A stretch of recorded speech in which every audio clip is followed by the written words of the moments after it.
आओ कि कोई ख्वाब बुने इस श्रृंखला के दूसरे पार्ट की इस कड़ी में आपका एक बार फिर स्वागत है। आज जिस राइटर की बात हम करने जा रहे हैं उनका नाम है भीष्म साहनी। ज़्यादातर हम भीष्म साहनी को उनकी नॉवल पे बनी एक टेलीफिल्म तमस के लिए जानते हैं। Bhishma Sahni was a writer, a play right, a theatre actor, a social activist amongst many other things. आज जो हम उनकी शॉर्ट स्टोरी पढ़ने जा रहे हैं उसका टाइटल है सलमा आपा। आप इंट्यूशन, गट फीलिंग, इंस्टिंक्ट, इन सब चीज़ों में विश्वास करते हैं?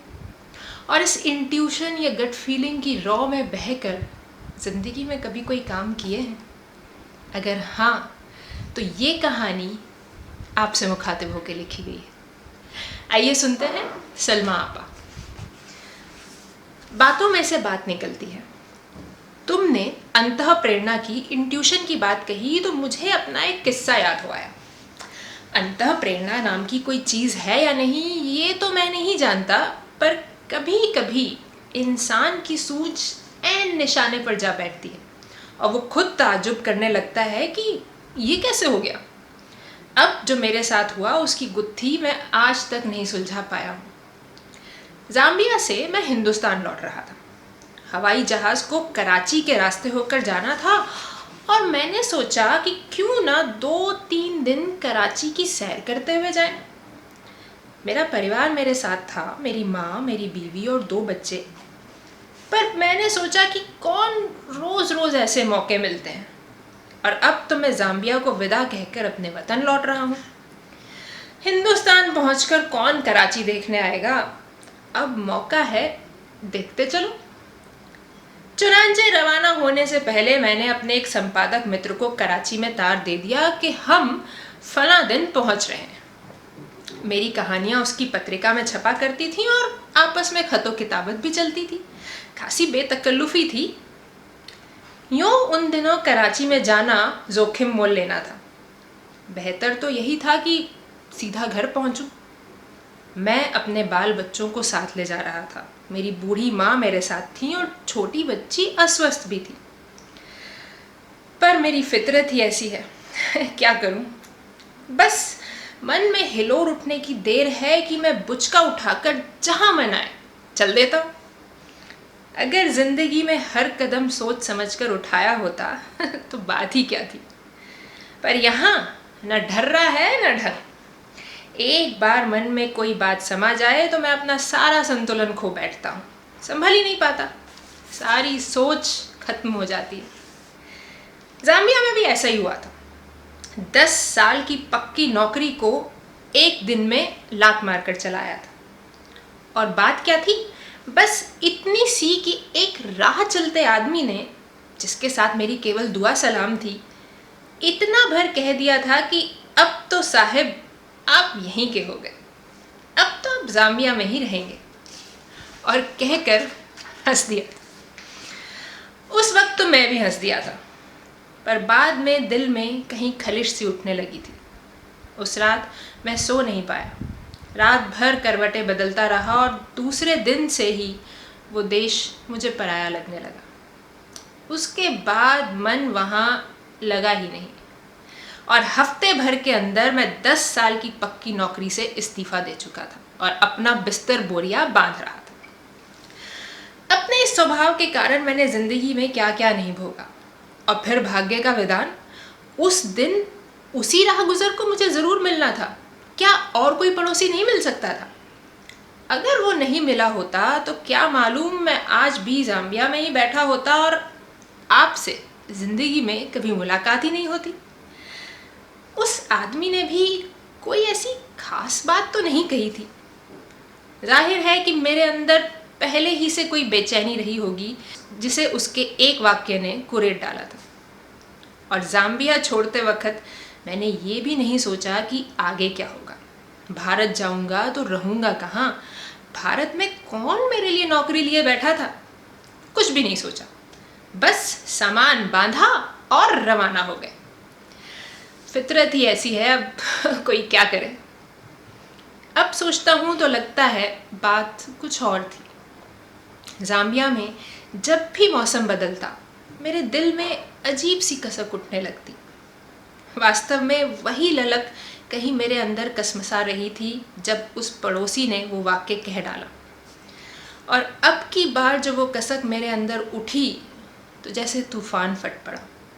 और उसके ऐन हफ्ते भर बाद मेरी बूढ़ी माँ, मेरी पत्नी, मेरे 2 बच्चे और एक तीसरा बच्चा भी, जो इस समय तो इंजीनियरिंग में पढ़ रहा है पर उस समय माँ के पेट में था, हम सब हवाई जहाज़ में बैठे थे।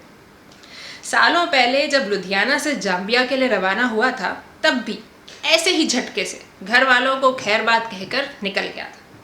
और अब जो 10 साल बाद लौट रहा था तो भी एक झटके से। खैर, मैं कहाँ से कहाँ पहुँच गया। तुम्हें सुनाने चला था अंतः प्रेरणा, इंट्यूशन का एक किस्सा, और सुनाने बैठ गया अपनी जीवन कहानी। हाँ, तो मैं अपने परिवार के साथ हवाई जहाज़ में बैठा था और बिना भविष्य की कोई योजना बनाए जाम्बिया से चल निकला था। जहाज़ बराबर कराची के हवाई अड्डे की ओर बढ़ता जा रहा था और मैं जहाज़ में बैठा कराची शहर की कल्पना कर रहा था कि वो शहर कैसा होगा। मैंने कराची शहर नहीं देखा था और उस शहर के बारे में सोचना मुझे बहुत ही सुकून दे रहा था। नीले सागर के किनारे बसा उजला उजला धूप में नहाया शहर, धूप में चमकते मस्तूल, बागबान और इमारतों की मीनारें। यही एक तस्वीर मेरे मन में उभरती थी और इसी मंजर को देख पाने के लिए मैंने अपने संपादक मित्र को तार दिया था कि अमुक हवाई जहाज से कराची पहुंच रहा हूं और 2 दिन तक बीवी बच्चों के साथ तुम्हारी रोटियां तोड़ूंगा। अब मेरी किस्मत का चक्कर देखिए।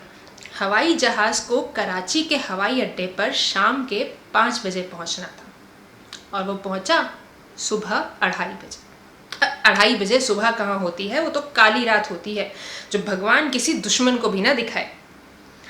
अब कराची के हवाई अड्डे पर उतरे तो साहब रात भाएं भाएं कर रही है और मेरे संपादक का कहीं नामो निशान नहीं। उधर बला की सर्दी, धुंध और हवा के फर्राटे। गिने चुने लोग हवाई अड्डे पर घूम रहे थे। अब करें तो क्या करें, रात के वक्त जाए भी तो कहाँ। पत्नी ने कहा यहीं हवाई अड्डे पर रात गुजार लेते हैं, सुबह देखेंगे। मुझे एडिटर के दफ्तर का पता तो मालूम था, लेकिन वो रहता कहाँ है इसके बारे में मैं कुछ नहीं जानता था। मुझे उस पर गुस्सा भी आया। इस समय मज़े में अपने घर में पड़ा खर्राटे भर रहा होगा और हम यहाँ खुले आसमान के नीचे ठिठुर रहे हैं। तभी एक ख्याल मेरे जहन में कौंध गया। जाम्बिया में ही मेरी जान पहचान की एक महिला ने मुझे 2-1 बार बताया था कि कराची में उनके भाई रहते हैं। कराची की चर्चा करते समय वो भी अक्सर भावुक हो जाया करती थी और बताया करती थी कि कराची में उन्हें बड़ा सुकून मिलता है, कि उनके भाई के बंगले के सामने खुला मैदान है जहाँ वो दोपहर को हौले हौले टहला करती थी और थक जाती तो एक घने कद्दावर पेड़ के नीचे बेंच पर बैठ जाती और मैदान में खेलते लड़कों को देखा करती। उन्होंने ये भी बताया था कि सोसाइटी नाम की बस्ती में उनके भाई रहते हैं और वो बड़ी उजली उजली नई नई बस्ती है, बड़े ही गहरे सुंदर बंगले बने हैं। अब उस महिला को भी कहानियाँ लिखने का शौक था तो वो भी बड़ी सुंदर मंजर निगारी किया करती थी।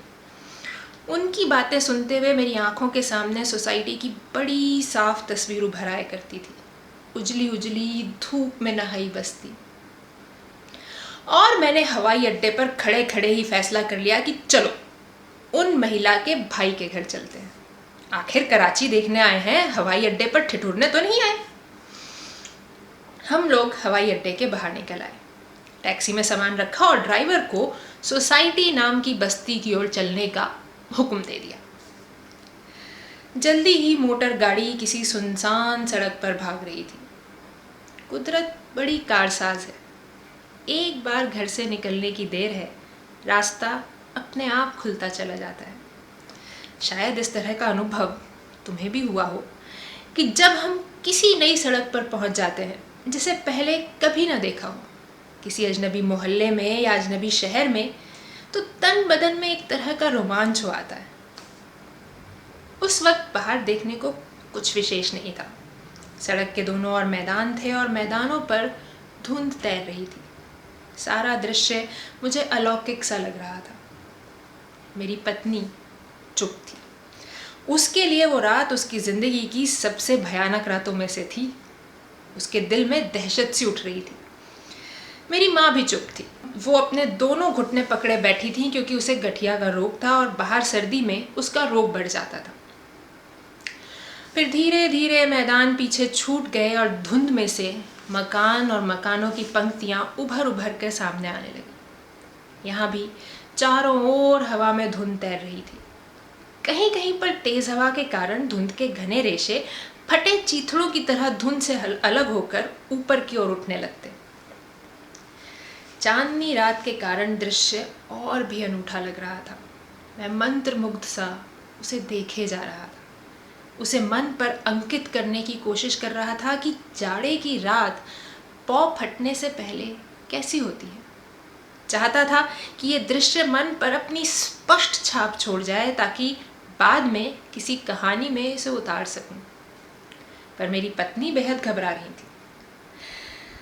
तुम इसे मेरी कमजोरी कहो या मेरे स्वभाव का गुण, मैं आड़े वक्त में भी अपने परिवार से कट जाता हूँ और अपनी ही स्थिति को एक दर्शक की तरह देखने लगता हूँ। इसका अपना रस है, अपना मज़ा है। मुझ में बच्चों की सी उत्सुकता जाग उठती है। मैं बड़ी बेसब्री से इंतज़ार करने लगता हूँ कि अब आगे क्या होगा। एक एक चीज़ पर से पर्दा उठने लगता है। एक एक मोड़ मुड़ने पर नया मंजर आंखों के सामने खुलता जान पड़ता है। उस समय मैं सोच रहा था कि लेखिका का भाई कैसा होगा। उसकी शक्ल सूरत अपनी बहन से मिलती जुलती होगी या नहीं, उसकी दाढ़ी होगी या नहीं, उसका घर कैसा होगा, लैंपों पर शेड किस रंग के होंगे, आदि आदि। सोसाइटी कॉलोनी आ गई साहब, कहाँ उतरना है? ड्राइवर की आवाज़ थी। मैं जैसे चौंक कर नींद से जागा। मैंने ध्यान से बाहर की ओर देखा। बाईं ओर मकानों की एक लंबी पंक्ति दूर तक निकल गई थी और धुंध में खो गई थी। उसके सामने लंबा चौड़ा मैदान था जिसमें कहीं कहीं पर पेड़ खड़े थे। और सलमा आपा के भाई, मेरे मुंह से निकला पर मैं अपना वाक्य भी पूरा नहीं कर सका। ये मैं क्या कर बैठा हूँ? मुझे तो उस लेखिका के भाई का नाम तक नहीं मालूम और यहाँ पर सैकड़ों मकान पंक्ति बांधे खड़े हैं। मैं किस घर का दरवाज़ा खटखटाऊंगा?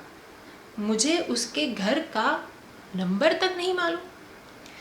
मुझे तो बस इतना भर मालूम है कि वहाँ मैदान है, एक ऊंचा पेड़ है, पेड़ के नीचे बेंच है और खूब धूप निकलती है। वहीं कहीं सलमा आपा का भाई रहता है। ये भी नहीं मालूम कि बड़ा भाई है या छोटा भाई। ये मैं क्या कर बैठा? हाय रे मेरी फितरत, ये तो बड़ी मुश्किल हो गई भाई। अब क्या करें? क्या सोसाइटी मोहल्ला बहुत बड़ा है, वरना किसी के घर से पता लगा लेते। इस पर ड्राइवर खींच कर बोला, साहब पता मालूम नहीं था तो हवाई अड्डे पर ही मुझे बता दिया होता। अभी पता लगा लेते हैं, बिगड़ते क्यों हो यार, ऐसी भी क्या बात है? मैंने बड़े इत्मीनान से कहा और दरवाज़ा खोलकर बाहर निकल गया। अब सड़क पर खड़े होकर नज़र दौड़ाई तो बाएं हाथ मकानों की मील भर लंबी पंक्ति थी जो दूर धुंध में खो गई थी और दाएं हाथ भी मैदान के पार मकानों का सिलसिला शुरू हो गया था। मकान और धुंध और धुंध और धुंध। मैं सड़क पार करके मकानों की ओर जाने लगा। तभी मेरी पत्नी चिल्लाकर बोली, कहाँ जा रहे हैं आप? और उसी अंदाज में ड्राइवर से बोली, इधर नज़दीक कोई होटल है तो हमें वहीं ले चलिए। देखो अभी पता चल जाएगा, घबराती क्यों हो? मैंने कहा और फिर ड्राइवर की ओर मुखातिब हुआ, भाईजान ये मोहल्ला कितना बड़ा होगा? ये मोहल्ला नहीं शहर है, हजारों लोग बसते हैं यहाँ पे। तो बिगड़ते क्यों हो यार, हम वापस लौट चलते हैं। नहीं जाते सलमा आपा के भाई के घर? आपा ने कभी बाद में शिकायत की तो कह देंगे कि हम तो गए थे पर तुम्हारे भाई का घर ही नहीं मिला। मैं कार के अंदर लौट आया। मुझे थोड़ी झेप सी हो रही थी। हर इंसान से गलतियां हो जाती हैं और इस सूरत में पत्नी का सुझाव ठीक है कि नज़दीक ही किसी होटल में चले जाते हैं। ड्राइवर कुछ बड़बड़ाया और गाड़ी मोड़ दी। मोटर फिर दौड़ने लगी। गाड़ी चली जा रही थी और धीरे धीरे हम सोसाइटी के इलाके से बाहर निकल रहे थे। मेरी तैरती आंखें फिर से चारों ओर छाई धुंध, उसके भीतर से उभरने वाले पेड़ पौधों, मकानों, दीवारों, इनमें खोने लगी थी। मेरा मन फिर से बेसुध होता जा रहा था। तभी अचानक मेरे दिमाग में कुछ कौंध गया। ठक से जैसे कुछ हुआ। मुझे लगा हम अपनी मंजिल पर पहुंच गए। यही वो जगह है जहां हमें जाना है। एक दृश्य मेरी आंखों के सामने था। मैदान में बड़ा सा पेड़ और पेड़ के नीचे बेंच और ऐन सामने सड़क के पार सलमा आपा के भाई का घर। यही वो जगह है, यही सलमा के भाई का घर है। बस ड्राइवर, गाड़ी रोक दो, यही जगह है, मैंने इत्मीनान से कहा। उतरो भाई, घर आ गया। सभी चुप थे। ड्राइवर ने गाड़ी रोक तो दी थी, पर अभी भी मेरी ओर देखे जा रहा था। पत्नी कुछ नहीं बोली, न माँ न बड़ी बेटी, पर मेरे शरीर में से जैसे सफ़र की सारी थकान जाती रही। मैं मन ही मन बड़ा आश्वस्त महसूस करने लगा था और कार का दरवाज़ा खोलकर बाहर निकल आया था। आपको अब कैसे पता चल गया कि यही घर है? पहले पूछ तो लीजिए, क्या मालूम ये घर ना हो? पत्नी की आवाज़ थी।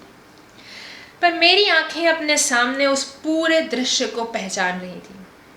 यही घर है, यही जगह, ये पेड़ और पेड़ के नीचे बेंच और सड़क के पार बंगला। उतारो जी, उतारो सामान, अब देर न करो। मैंने सड़क पार की और छोटी सी ढलान उतरकर बंगले के फाटक के पास जा पहुंचा। सब कुछ वैसा ही था जैसा सलमा आपा ने बयां किया था। मैंने धीरे से फाटक खोला और आंगन लांघ कर बरामदे में जा पहुंचा। घर खामोशी में डूबा हुआ था। मुझे नहीं लग रहा था कि ये किसी अजनबी का घर है। सब जाना पहचाना सा ही लग रहा था। चौड़ा बरामदा, उसमें खुलने वाले 2 दरवाजे जो उस वक्त बंद थे। बड़े इत्मीनान से मैं बरामदे में खड़ा था। मैंने हाथ बढ़ाकर घंटी बजाई। अपने आप ही जैसे घंटी का बटन मेरे हाथों में आ गया था। अंदर दूर कहीं घंटी बजी। इस बीच बड़ी बेटी भी बरामदे में पहुंच गई थी। छोटी बेटी फाटक के पास खड़ी खांस रही थी और पत्नी अब भी मोटर के पास खड़ी थी। दूसरी बार घंटी बजाने पर अंदर आहट हुई। फिर बंद दरवाजों के ऊपर लगे शीशे अचानक चमक उठे। अंदर हरकत हुई, कदमों की आहट आई और फिर बरामदे में बत्ती जल उठी। इस बीच छोटी बेटी भी बरामदे में पहुंच गई थी और वो अभी भी बराबर खांसे जा रही थी। और माँ शायद ठिठुरन से बचने के लिए दोनों हाथ घुटने पर रखे झुककर धीरे धीरे चलती हुई बरामदे में पहुंच गई थी और बरामदे में रखे तख्त पोश पर इत्मीनान से बैठ गई थी। दूसरे पल दरवाज़ा खुला और हमारे सामने एक सफ़ेद रीश छरहरे बदन का वयोवृद्ध व्यक्ति खड़ा था। उसने लंबा सा चोगा पहन रखा था और सर पर एक छोटी सी चिंदिया टोपी थी। माफ़ कीजिए, हम लोग ज़ाम्बिया से आ रहे हैं, मैंने कहा। हवाई जहाज़ देर से पहुंचा है, इसलिए आपको परेशान किया। सलमा आपा ने बताया था कि आप सोसाइटी कॉलोनी में रहते हैं। हमारे सामने खड़ा वो सफ़ेद रीश बुजुर्ग तैरती सी आंखों से मेरी ओर देख रहा था।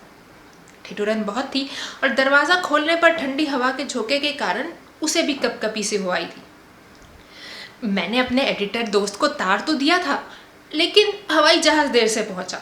कोई हमें लेने नहीं आया तो सोचा आप ही को परेशान करें, मैं कहकर मुस्कुरा दिया। पल भर के लिए उस बुजुर्ग की आंखें मुझ पर ठिठकी। फिर तैरती नज़र से उसने परिवार के बाकी सदस्यों को देखा। फिर उसके चेहरे पर हल्की सी मुस्कुराहट आई, पहचान और सद्भावना की मुस्कुराहट, और उसने दरवाज़ा खोल दिया। चले आइए। यही उत्तर हो सकता था, कोई दूसरा उत्तर संभव ही नहीं था। मानो ये उत्तर भी मैंने पहले ही सुन लिया था। हम अंदर चले आए। मुझे बैठक भी जानी पहचानी ही लगी, छोटी सी, आरामदेह। मैं सामान लाने और ड्राइवर का हिसाब चुकाने बाहर चला गया। जब मैं अंदर पहुंचा तो बड़े मियाँ छोटी बच्ची के सर पर हौले हौले हाथ फेर रहे थे और उसकी खांसी के बारे में पूछ रहे थे।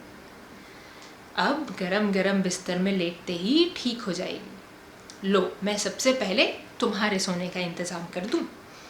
और बड़े मियाँ उठ खड़े हुए और पिछले कमरे में चले गए। बहुत भला आदमी है, माँ बुदबुदाई। माँ के इस वाक्य से मुझे अचंभा हुआ। सलमा का भाई है, हमारे साथ क्या बेरुखी से पेश आएगा?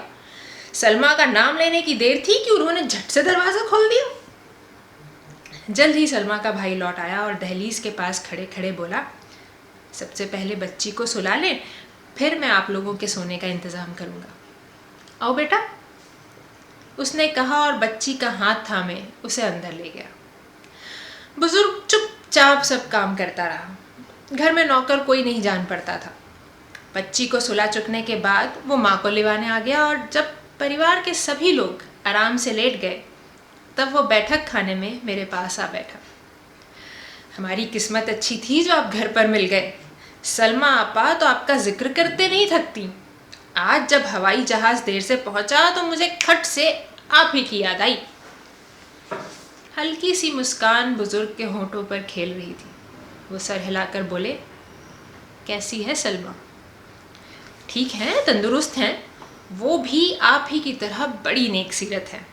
जब उन्हें पता चलेगा कि हम आपसे मिलकर देश लौटे हैं तो उन्हें बेहद खुशी होगी। वो आपका बहुत जिक्र करती हैं। देखिए कितनी अजीब बात है, मुझे आपके घर का ठीक ठीक पता भी मालूम नहीं था, पर सलमा आपा इतनी तफसील से इसका बयान करती थी कि मेरे जहन पर उसकी साफ तस्वीर बैठ गई थी। वो मुस्कुरा रहा था, दूर पार की मुस्कान जो हर नेक सीरत इंसान के चेहरे पर खिली रहती है। फिर सिर हिलाकर बोला, रात हो गई है और आप थक गए, अब आप आराम कीजिए। और वो उठकर पीछे की ओर चला गया। अब बोलो, अंतःप्रेरणा के बारे में क्या कहते हो? सोसाइटी कॉलोनी में सैकड़ों घर थे, दर्जनों सड़कें और गलियां थीं, पर उस पेड़ के पास से गुजरने की देर थी कि खट से मुझे पता चल गया कि हम ठिकाने पर पहुंच गए। वही पेड़, वही बेंच, वही मकान। दूसरे दिन हम लोग वहां से चले आए। एडिटर से टेलीफोन पर बात हो गई और वो हमें लेवा ले गया। सलमा आपा के भाई के साथ वो हमारी पहली और आखिरी मुलाकात थी। मुझे देश लौटे सालों बीत चुके हैं। जिंदगी कितने ही मोड़ काट चुकी है, लेकिन सलमा के भाई का चेहरा बार बार आंखों के सामने आ जाता है। वो इंसान नहीं, फरिश्ता था। मन में बसी उसकी छाप इतनी नाजुक है कि मैं उसे ज्यों का त्यों संजोए रखना चाहता हूँ। डरता रहता हूँ कि कहीं उस चित्र में हल्का सा भी बाल ना आ जाए। तुम मानोगे नहीं, मैंने अभी तक सलमा आपा से भी अपनी चिट्ठियों में इसका जिक्र नहीं किया कि हम एक रात तुम्हारे भाई के यहाँ ठहरे थे। वो इसलिए कि कहीं सलमा आपा जवाब में ये ना लिख दें कि नहीं, वो तो मेरे भाई नहीं थे। और लगता है उस नेक सीरत बुजुर्ग ने भी अपनी बहन को इस बारे में कुछ नहीं लिखा। लिखेगा ही क्यों? सलमा को इस बारे में लिखना एक तरह से उस पर एहसान जताना होगा कि मैंने तुम्हारे मित्र को अपने घर पनाह दी थी। तो ये थी भीष्म सहानी की कहानी सलमा आपा। Till we meet again in person, stay tuned, stay safe. Bye bye.